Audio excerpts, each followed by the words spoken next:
Today's conversation is sponsored by First Generation Capital Partners. If you're an accredited investor and you want to know about how we're helping other accredited investors keep more of their income, go to firstgencp.com/going long.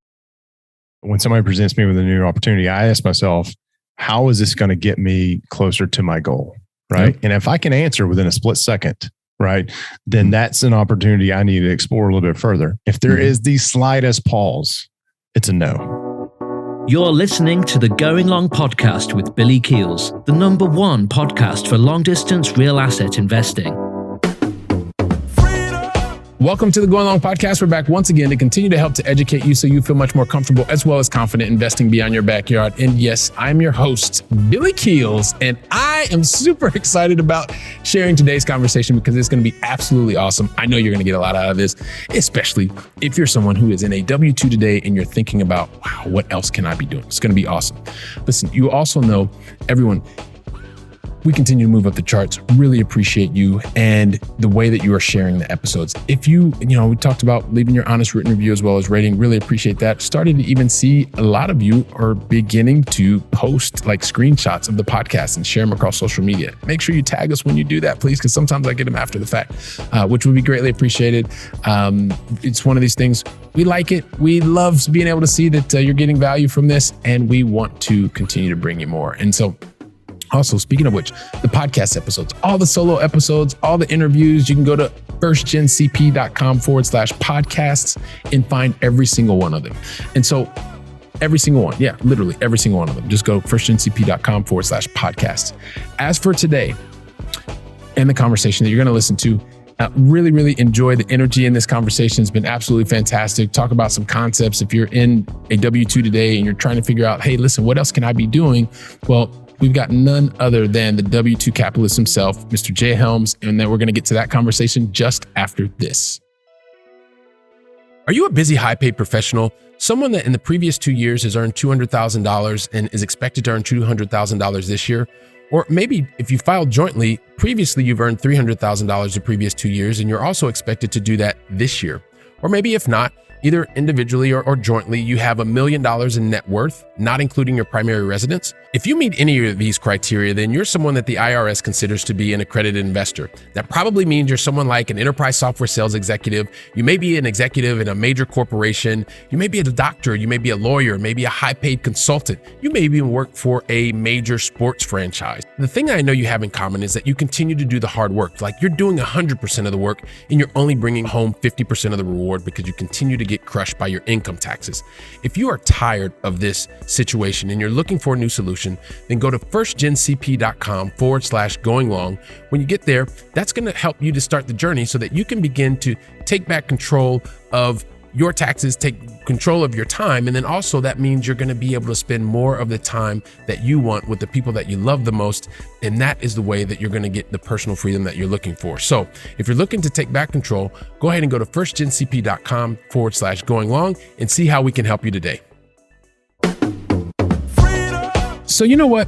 If you want to know how to make your W-2 work for you to accelerate your long distance investing journey, then guess what? Today's the conversation that you're going to want to listen to until the very last word. You know why? Oh my gosh, this is going to be really, really awesome because listen, today's guest not only started his early professional career in the customer success area in IT. We got a lot of IT salespeople here, a lot of IT executives. He also followed this experience in sales management as well as business development. Gotta like that, nice chops. And then, hey, listen, he got into the real estate thing, massive experience, everything from sole ownership to general partnership to limited partnership. And I'm sure he's going to tell us a lot about that. And guess what, everybody? He also spent 19 years in the corporate career, 19 years, lived through 2 acquisitions and even one of the bankruptcies. So he's probably going to talk to us a little bit more about that. And today, listen to this. He is on a mission to help 1 million people to invest in real estate. And it gives me great pleasure to welcome to today's conversation, the founder of W-2 Capitalist, Mr. Jay Helms. Jay, welcome to the show, man. Billy, thank you. I've done a few podcasts, and that is by far the best introduction. You've done your homework, man. I appreciate that. You brought up some stuff that I don't think is on the one sheet that I don't even think I've sent it to you yet, actually. So you guys do your homework, man. And just think about that. I didn't even talk about the game show stuff. We could have gone there. Yeah. You may want to tell everybody what that's about. So, but you know, hey, listen, the team and I, we like to get to know our guests. This is what we like to do. We like to do. Done your homework, man. Thank you very much. Thank you very much. Well, listen, here's the thing. Jay, you know, we love to be able to ask questions, and I'm going to always ask 5 questions. You know, you're going to get 2 in the beginning, you're going to get 3 in the end, but there's some things that you're going to get asked in the middle. But unfortunately, Jay, I just don't know what those questions are. So why don't we jump into the first one, man? Help us understand, where is it that you call home in the U.S.? Yeah, so we call home Gulf Breeze, Florida. It's a little small town between downtown Pensacola Beach. And we've been here for about 3 years, but I say we call it home, but for the last year, give it 15 months, we've converted our primary residence to an Airbnb, and we've been traveling all over the eastern part of the U.S. I think we've hit like 18 different states and doing what we call a little bit of slow travel, or our version of it. You know, so but yeah, we're home now. We'll be here. Well, here's the funny thing. We'll be here for 2.5 months, except for this upcoming weekend, because when we decided, all right, we're going to go home, we're going to spend, the fall at home. It was after somebody booked a weekend to stay in our Airbnb. So last night I looked at my wife. I said, hey, wait a minute, where are we living this weekend? She goes, I don't know. So we had to kind of figure that out. And as a matter of fact, as I was waiting for this to start, I booked us a place. So It was one of those rare times I get to choose, which is very rare, which I'm glad that's not. But yeah, we call Gulf Breeze, Florida home, man. It's hot, humid weather in the summertime. We hate it. So we're staying gone during those times. And we're letting this property generate some revenue for us. Hey, man, we love that. We love that. And being able to be living the long distance lifestyle, music to our ears. So, hey, welcome home, Jay. Welcome home. So that's the other thing. Well, that was the first thing. The second thing is, help us understand, what is the most positive thing that's happened to you in the last 24 hours? Oh, in the last 24 hours. Yep. I mean, to be very transparent, my wife and I, we got in an argument a week ago, and we didn't talk for like an entire week. I mean, it was one of those like, just that and we finally came to amends and to an agreement and made up last night. So that was it. It's good to be talking again. It's good to be back into that loving relationship, Well, love you being able to be feeling enough warmth here to share that with us. Really, really appreciate that. And when you get those moments, right, where you can say, hey, listen, we just went through a week that was not very nice. Feels really great to be back on the same page, and that's fantastic. So appreciate you sharing that with us. And I've been married for 14 years, man. So that's there's moments that you gotta work through everything. Yeah. So listen, here's the thing also too, Jay. I know you and I are getting to know one another in this conversation. Don't know that much about me, but I'm someone who tends to like have a really high standard, like sometimes to the point of like it doesn't even make sense. Because I give myself these like goals that are almost impossible, if not impossible. One of the goals that I give myself every time, like today specifically, I wanted to tell your entire backstory in 2.5 seconds. that was never going to happen, right? That was never, ever going to happen. But hey, listen, it's one of these defaults or defects that I have in being a recovering perfectionist. So here's the thing. I need your help right off the bat. I need you, please, to tell your backstory in your own words, and you can use a lot more than 2.5 seconds because you're our special guest. So please share us your backstory and your own words. And then also too, Jay, if you could just do one thing, help us understand like some of the major decisions that you've made to get to this point in your journey. And then we'll see where you and I take the conversation from there. Yeah. So we'll start with when the real estate started happening, right? Kind of what led to that. And I was principal at an IT startup company. I was employee number 5. Built that company over the next several years, and then that company got acquired. That acquisition was not going well at all, and it was one of those things where I come home. There was kind of a trifecta thing that trifecta of events that happened. I better get this date right, in September. Yeah, because we just celebrated our 9-year wedding anniversary. September, got married. In January, we found out that we were pregnant with our first. And then in April, the IT company I was a principal at was getting acquired. And that acquisition, the wheels were falling off, right? We're trying to go down the road and with no tires whatsoever. So those three things were happening. And I kind of look at myself as like, all right, this is no longer fun working like this, because now not only am I worried about myself, I'm now a husband, about to have a kid on the way, daily thoughts of I'm going to get fired. I'm going to get laid off. Then what am I going to do? I really lacked some self-confidence and just being a great employee and kind of what we're doing. So, we kind of sat down and said, all right, just ask the question, how do wealthy people get wealthy? And all signs kept pointing to real estate investing. And we eventually made that plunge on our very first property. I laugh at it now, but it was a single family foreclosure, $25,000 purchase, and I remember wanting to back out of the purchase because it was $25,000, and I was like, this is going to bankrupt us. But this is a different chapter in our lives. We were, that was really all the money that we had saved up. And I felt like that was going to be a horrible decision, but my wife talked me through it. She's like, what's the worst we got to lose? And I was like, well, $25,000, if you want to put it that way, but it never happened. I'm like you, I set real high standards. I don't know if you do this or not, but I tell myself stories that never come true, and just the paranoid side of me that kind of comes up. And so that was kind of our kickoff. And that was in 2014. Matter of fact, we closed on that property just 3 weeks after son number one was born, or kid number one was born, happened to be a son. And from then on, we were hooked.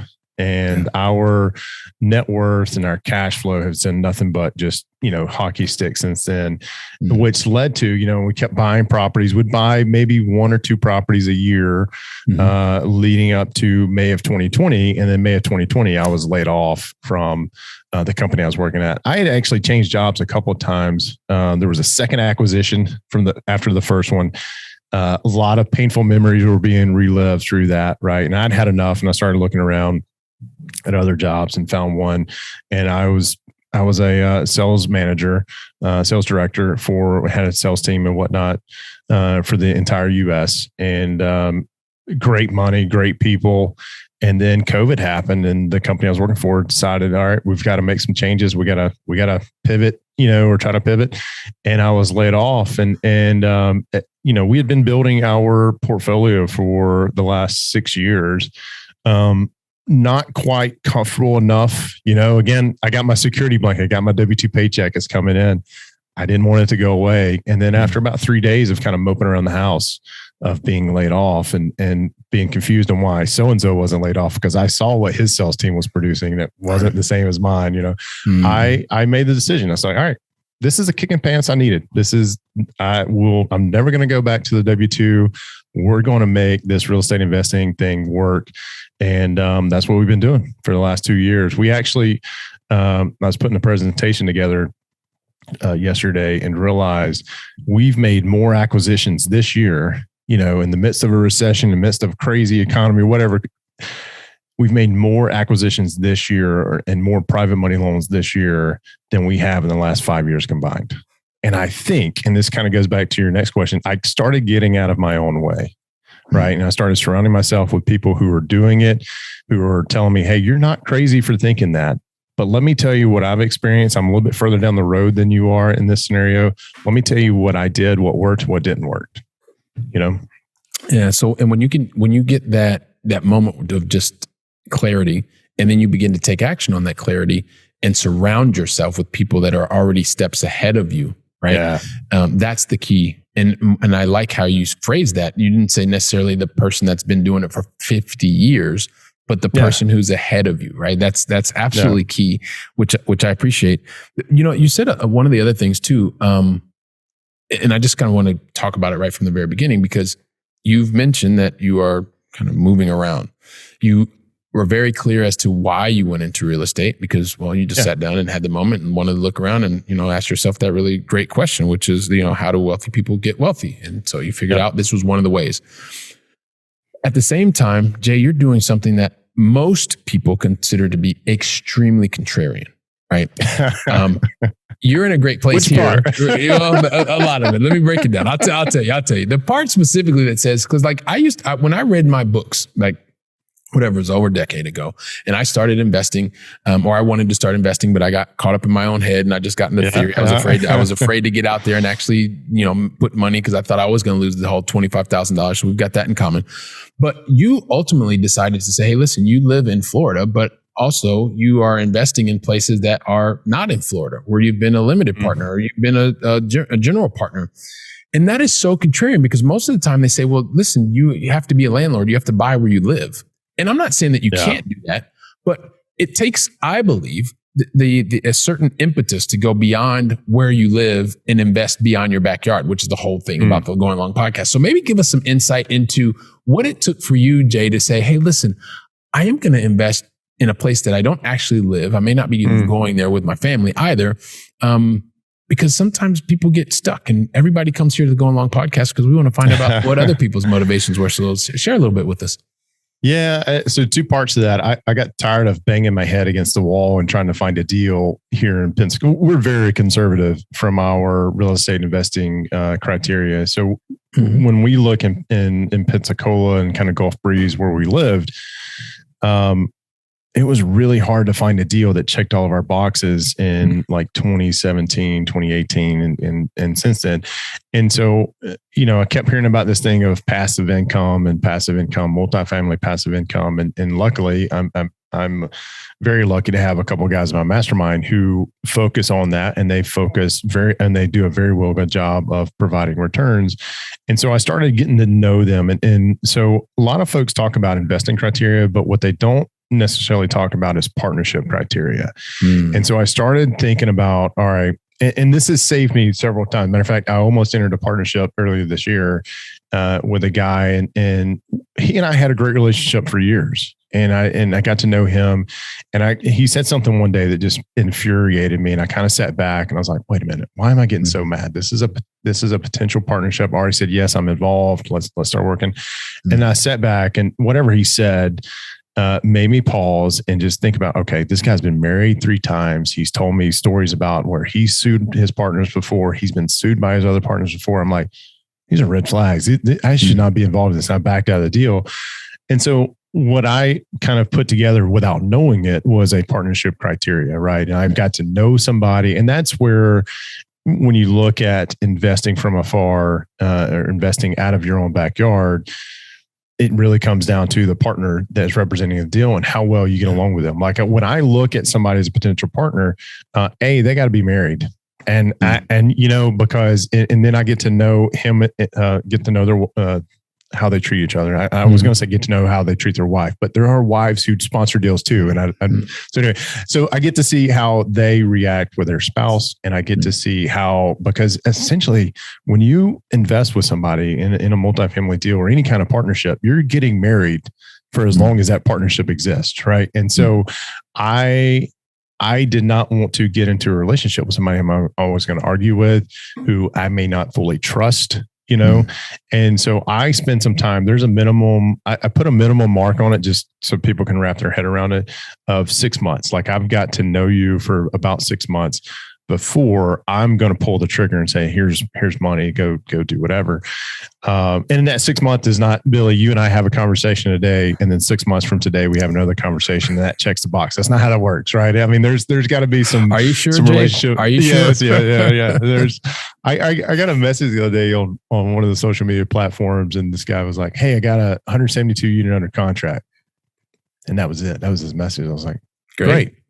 What can I do for you? He goes, I just thought you might want to invest in it. I was like, I mean, we're connected. So because you sent me the message, but I don't know you. Like, let's get to know each other. And I was like, and I kind of explained to him my criteria and whatnot.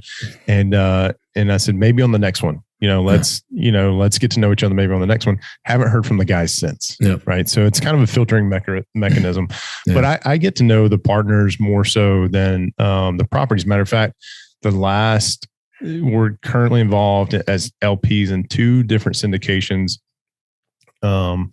Never been to the cities these are in. let alone never view the properties, right?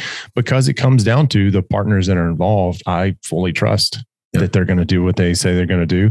And if things go crazy, which they will at some point in time, I feel they're going to be transparent enough to say, hey, here's what's happened, and here's why we're not able to hit those projected returns this quarter or this year or whatever the case is. So I focus on the partners more so than the actual location. Yeah, if that makes sense. Yeah, absolutely makes sense. Because one of the things we talk about a lot is, I think a lot of times you get exactly what happened to you, where somebody, they've seen you on social media and they send you hey, I've got this deal, and that's the opportunity, right? That's the deal. But the thing is that person doesn't know exactly, what are you trying to do? Do you want to be able to travel with your family forever? Are you trying to get money for retirement? Are you saving to help pay for something once you personally understand and clear where you want to go, then you go to the location and say, okay, well, this location, is this going to give me the highest probability of getting to the result or the benefit that I'm looking for? And then after that, to your point, you have to have a team, a rock star team that actually understands the location or whatever it is that you are trying to do. Like sometimes it's real estate, sometimes it's energy sector. I do a lot of that kind of stuff nowadays. And then afterwards, when those first three things are in line, then it doesn't really matter if it's a 120 unit or a 700 unit or a 5 unit, because you've done the first 3 steps and you've built the trust. And so I love hearing you talk about that. Trusting that you're enjoying today's conversation. And you know what? If you're tired of getting crushed by taxes and you're looking for greater freedom to be able to choose what you want to do when you want to do it, make sure that you go to firstgencp.com/going-long and see how we can help you today. Let's get back to the conversation. There's one other thing that you mentioned, Jay, that I just, because a lot of times people are afraid of, hey, listen, I've been investing all this time with this person, and it ends up that they said something that I didn't like. And I thought about it, and I thought about the stories, and they've had this type of outcomes from relationships, personally, professionally. And you said something that I want to make sure that everybody understands. You said you decided not to go down that path. When you didn't go down that path, what happened to you the next day? Did you wake up next day just fine? And I actually, because I had to have the phone call, right? I had to have the conversation. This is a guy who's not in my market, or regardless, we're traveling anyway, so it's not. But I had to have the phone call, and I called him up and I said, "Look, here's where I'm at," and kind of told him, and he accepted it. He understood, and man, when we hung up, there was like a weight lifted off my shoulders, and it was just a huge breath of fresh air, just like that's all right. And that was confirmation, right? That's what exactly needed to happen. Yeah, because had you not done that, there's probably this feeling that would have been around your neck or your ankle or your waist or your something for quite a long time. So, and I appreciate you sharing that, because to the point that you're helping a lot of the Going Long family today is recognize that there are certain points in time where you've gone down a trek, but the better thing to do is very similar to what Jay did, is be honest with yourself and then be honest with the person. Because once that happens, I'm sure, Jay, that you'll feel comfortable crossing paths with the person, because, hey, listen, even though you didn't decide to go that way, you at least treated the situation with respect and transparency. Yeah. And as far as I know, me and that individual were good to go. No, I don't think I say that, but now you got me thinking, I don't know that we've talked since then. But even if you haven't spoken, the fact of the matter is you treated the situation with transparency and we're open. And that is, if the other person doesn't want to, understand it, then they don't understand it. And at least you can go to sleep and sleep well at night. So there's another thing that you said as well. And I'm sure people are like, well, hang on a second, but he said he only would work with people that are married. Everybody, just to understand. So it's really important that everyone has a criteria, right? Everyone has to have a criteria. But Jay, maybe you could talk to us a little bit about how you come about with your criteria. Because you talked about the 6 months, you talked about the marriage thing, just because a lot of people, this may be a new concept for them. Help them understand how you got to your criteria.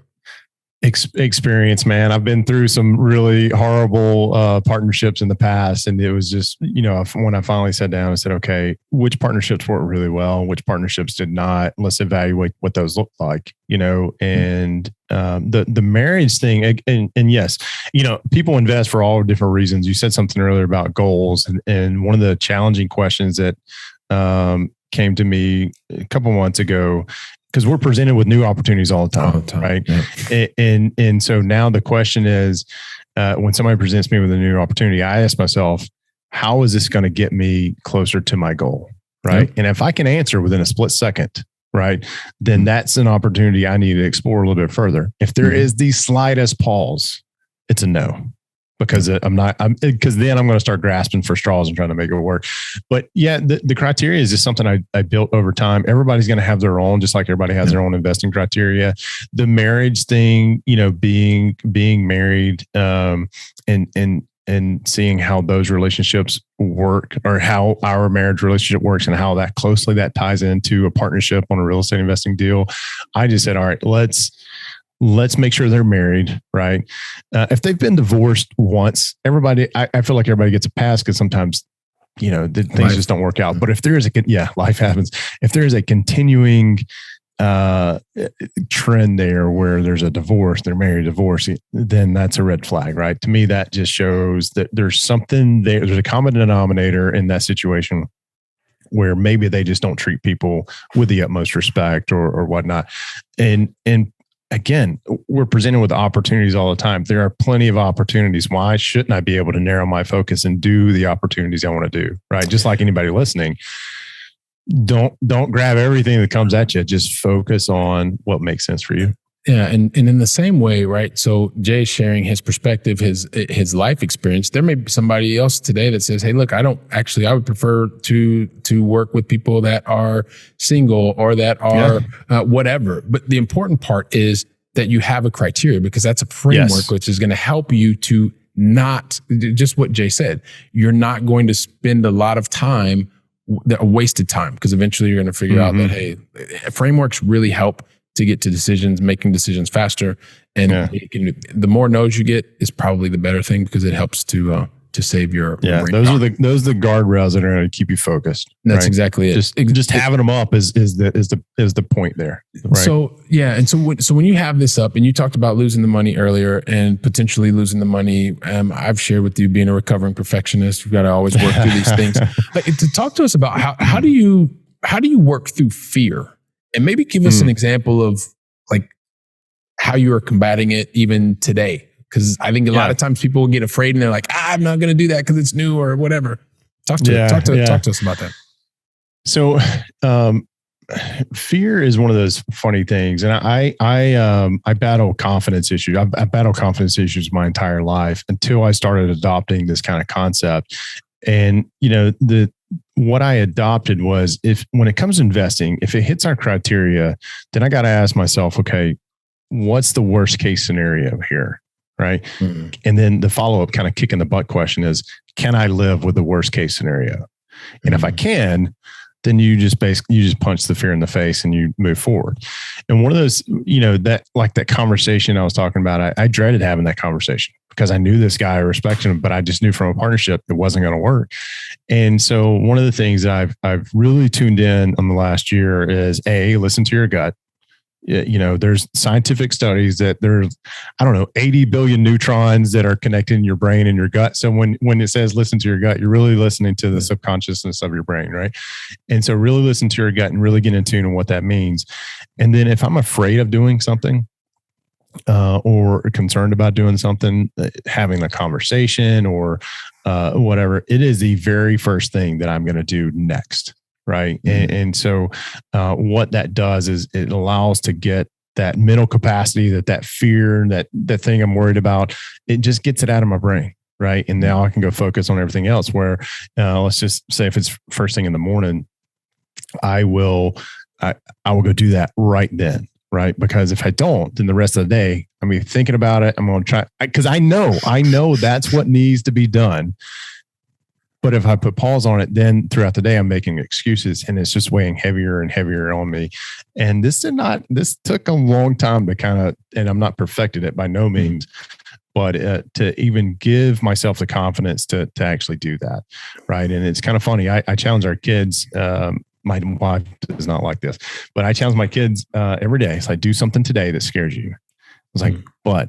And I was like, I'm not telling them to jump off a bridge. Like, that's not going to happen, but jump off the couch. If when our kids were 1. I was like, jump off the couch, see what happens, And so, but yeah, you got to own up to the fear. And I think one of the things that really helped me is to build that courage is find the courage to take the smallest step toward facing that fear, and then see where your momentum takes you. Right. And if you can do that enough, then you're going to find out there's really nothing to be scared of. And I'm the world's worst. I used to be. I'm not now. I can say there's probably people on the planet that tell worse stories to themselves now than I used to. But a couple years ago, I was the leader in the clubhouse. I mean, it was just, oh my gosh, this is going to we're going to go bankrupt because of a $25,000 investment. No, that's not going to happen. Yeah, no, it's a lot of things can happen with the self-talk. And when you actually face that fear and you're doing things yourself, and then also when others, especially when you have kids, as you mentioned before, like they see you, or you're afraid, are you facing your fears? What type of fear is it? What's the downside risk to doing it? And then are you doing it or not doing it more frequently? And then when you can inspire others to get out there and break through the fear, it's fantastic. You want to say something else? Yeah. On the kid thing, I tell my kids, hey, I'm afraid, of whatever. I mean, we have very transparent conversations about our investing and money, and which is not something we did when I was growing up, right? Yep. Money was a taboo topic. Yep. And,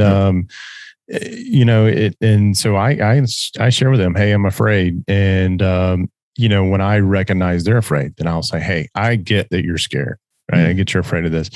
And it's so funny that in our mastermind calls, when we get very transparent and we talk about deals and whatnot, and there's people there that have been through this before that we didn't know. And and I raise my hand, hey, I'm afraid, or this situation scares me. Can we talk about that? And again, it's helping boosting your own confidence is surrounding yourself with like-minded people who may or may not be a little bit further down the road than you are. Right. Yeah, that's it, man. And once again, being able to share that, have those vulnerable experiences, and then be around a group of people, once again, that are supportive and appreciative and are uplifting. So listen, I do want to get into, you just mentioned something. I don't know if it's one word or 2 words, but it depends on who you're asking. But before we get into the going long final 3, you've mentioned a couple times masterminds. And I know that it's something that you are a big believer in. I would love for you to share a little bit more what your thoughts are on masterminds, how you're incorporating those today, and what the additional value that you are seeing as a result of masterminding. So mastermind, you ask people who lead masterminds, the definition of masterminds all over the place, right? No matter of fact, with ours, we're thinking about changing the name from a marketing standpoint just to call it a peer community or something along those lines. Because masterminds can be a one-time event, that happens in person. It can be a routine event that happens in person. For us, it is 20 virtual calls every month. Depending on what niche you are, you've got a call going on. And it really is, we come in and share ideas and say, okay, here's what I've got going on. We also share what big wins or successes everybody's had, because there are times, Billy, and you probably know this too, is sometimes real estate investing just sucks. and you're kind of down on yourself, but then you find yourself in a room full of people, whether it's virtual or live, and you're hearing these people brag about what they just accomplished. It's motivating. It's super empowering to do that. And then, you run into, hey, I've got questions or whatnot. Then it's basically a sounding board for you to ask questions to very experienced people. We have one rule in our mastermind that I don't know is anywhere else, but we have one rule that if somebody asks a question, then whoever answers it has to be based on their experience. The comment, well, I heard this on sorry, Billy, if I heard this on a podcast or I saw this on a blog article, we rarely go there if nobody on the call has the experience. So so you're getting real world feedback on, hey, here's what happened to me in that situation. And we've had some doozies. We've had, hey, I just found a dead tenant. What do I do? Like, oh, well, Wow. So we talk about it, and so it really just depends. But the value, I think the second part of your question was the value that I've seen out of it. The confidence to be able to grow, the confidence to be able to face my fears. Partnerships have come out of that. One of the things I love about our peer community is the amount of partnerships that have been developed out of it, and not just with me, but other members that I don't even know. We had an in-person event last year, and I said, "Hey, I'm curious." We had about 40 people. It's a very small boutique group, right? So we had about 40 people there, and I was like, "How many of you partnered together on at least one deal here in the mastermind? Or you partnered because you met each other in the mastermind?" And almost half the room hands went up, and we got to. I think the last question I asked, how many of you partnered on at least 9 deals together before all hands went down? And I'm like, wow, that's pretty powerful to kind of see that. And I was like, I need to partner more with these folks. But the kind of underlying value is you get to know you're not alone in this world. Right. Yeah. And that you're not crazy and that you're not insane just because, mom and dad didn't do it this way. And that's where you were growing up and you're having these different thoughts. It doesn't mean that you're crazy. It just means maybe you're not around the right people. Yeah. You know what I mean? Yeah. Being around the right people is it makes all the difference, right? It's getting the baseline education and comes back to what we talked about, the support. And it lends itself to, you gave a perfect example earlier. If I get a chance to meet you and I know you and I've known you for 6 months, maybe that's once a month for the last 6 months, or maybe, hey, I've spoken to you every week, once a week for the last 6 months. It's just, you get more insight, right? And so when you are a part of a group of peers, mastermind or otherwise, it gives you a chance to move through that spectrum where you are knowing someone, you're liking someone eventually because of the exposure and the time, you have more of a probability to trust that person as well. Yeah, so I appreciate you really hitting the nail on the head there, man. You know what? The thing is, Jay, I wanted to ask you more questions, but I'm recognizing we got to get into the Going Long Final 3, man. And the thing is, I never ask any of our special guests, and today you're our special guest, the Going Long Final 3, unless you tell me that you're ready. So are you ready? I guess so. Yeah. Let's come on, man. I know you're ready. Just say yes, man. Yes. I know. There's one question that I'm concerned about, and that's it. You don't have to. No, you're not concerned. You're not concerned. Listen, I'll walk you through it. Don't worry. So you know what? And I have been over here because we started with you over in Gulf Breeze, Florida. And I want to, even though you're traveling all up and down the East Coast of the U.S., I think you say even 18 states over the last couple of months. 18, yes, sir. Amazing. Yeah. You got me beat on 18 states over the last couple of months. I haven't done that. So we're going to work together on this one. So help me. I want to come back to this side. Although I'm from Columbus, Ohio originally, been over here for the last 21 years. I would love... Now, I've lived everywhere from Paris to Cagliari in Italy and Montpellier in the south, and even most recently Barcelona. So, nice. With that kind of stated, help us understand, what is your favorite European city that either you visited or is still on your bucket list to visit? Where would you say, Jay? So it's got to be. It's on the bucket list, okay? Because the only place that I've ever traveled outside of the U.S. was Costa Rica. And that's where you mentioned this, or you tiptoed around it. That's where I met my wife. We were contestants on a reality TV show that was based off of deep sea fishing, right? So this kind of ties into, and I mean, you got to forgive me. I don't know if it's a city, a state. I don't know what it's called, but I was doing some research on this. Yeah. There's 2 reasons why I chose Eastern Sicily. Okay. Number one, they're supposed to have some of the best blue tuna fishing in the Mediterranean. So it kind of goes back to how we met and whatnot. And part of something we did a couple of months ago, excuse me, it was less than a month ago. We were in Murrells Inlet, South Carolina, and we were visiting the state park, and we got there and we didn't know this, but there's actually a castle there. It's called Alea Castle. And we toured it. And you want to talk about mind-provoking, thought-provoking ideas. I just started thinking, how cool would it be to start traveling around and visiting all these castles so that one day maybe we can incorporate those ideas into our own, right? And so when I was doing some research on Eastern Sicily, apparently there's a lot of castles that you can go and tour in the area. So I have to go with that if that's on my bucket list. So we will definitely take Sicily as an answer because of the part of Italy. I live just north of there in Sardinia. So, so we'll take Sicily, and there's a lot of different, there's some pretty wonderful, amazing places over there. There's Taormina, but we'll take Sicily. I like that. Okay. See, man, come on, man.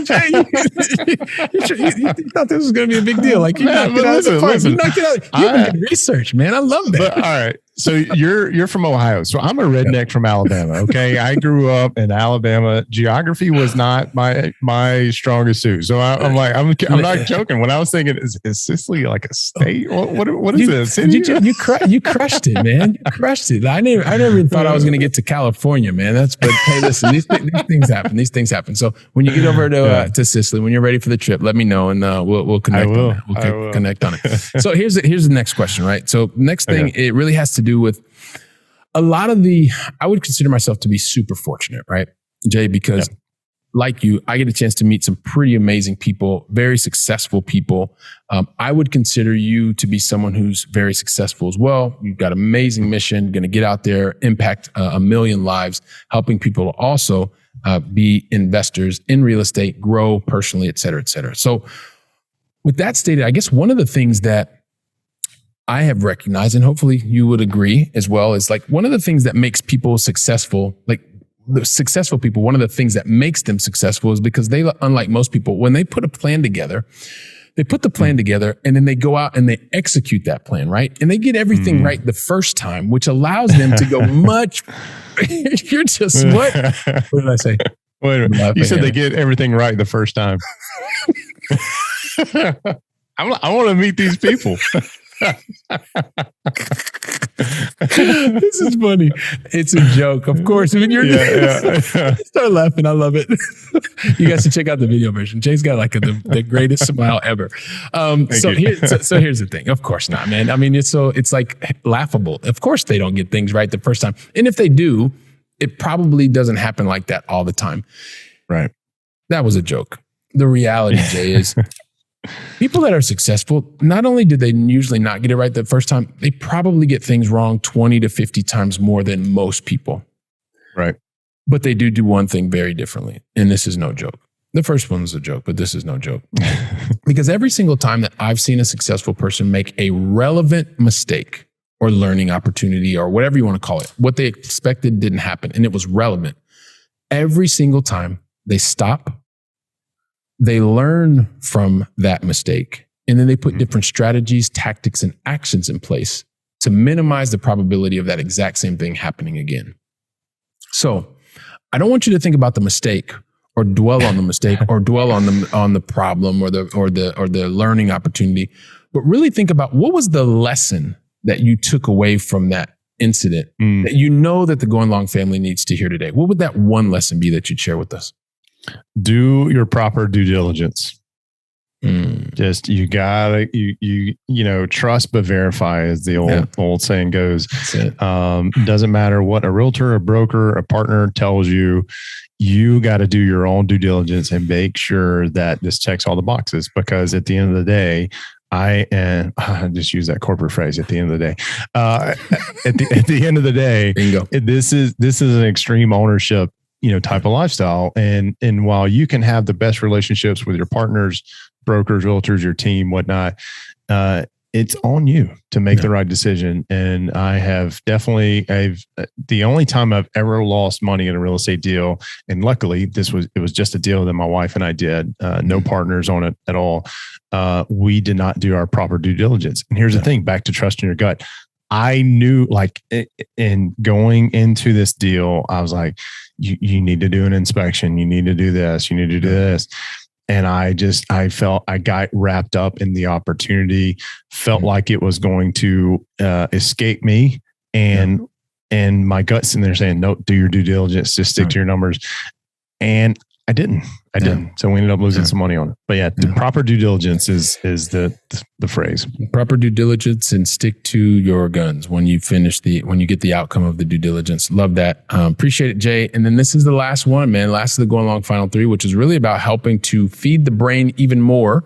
And talk to us about, and I know you're an Audible guy, but talk to us about what is the one book that you would recommend to the Going Long family? What would that be? So this book is my new Rich Dad, Poor Dad book. I know that book probably has mentioned a lot of times here on your podcast. Once or twice. Yeah. So the new one for me is The Road Less Stupid by Keith Cunningham. And I've dropped several of the questions. And the premise of the book is to get in what he calls thinking time, where you're just head down, no distractions, multiple times during the week, and thinking about your business and what you want to grow and whatnot. And so he gives you some examples of questions that really, I got it on Audible first. I ordered the hard copy, and now the hard copy has all highlights, page turned, whatnot. I mean, it's just slaps me in the face. It's fantastic. Like, wow. Yeah. No, absolutely fantastic. So Road Less Stupid. And don't worry, everybody, if you're running on the treadmill, if you're in the car, don't stop. Just keep driving. We're going to make it really simple. We'll have a link. You just click to it, and you can do that. So, wow. Jay, man, this time flies by, dude. It just flies by. It's like one of these things. I'm thinking about you starting out telling us about being employee number 5.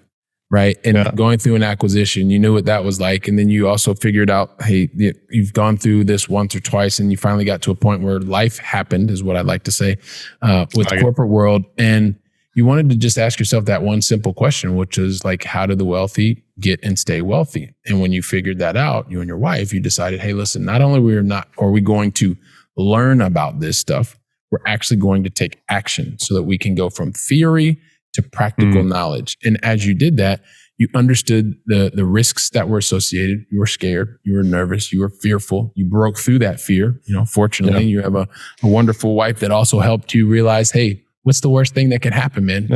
Worst thing that can happen, well, we lose our money. But guess what? We would have learned a lot from that. And so you did that once, you did it twice.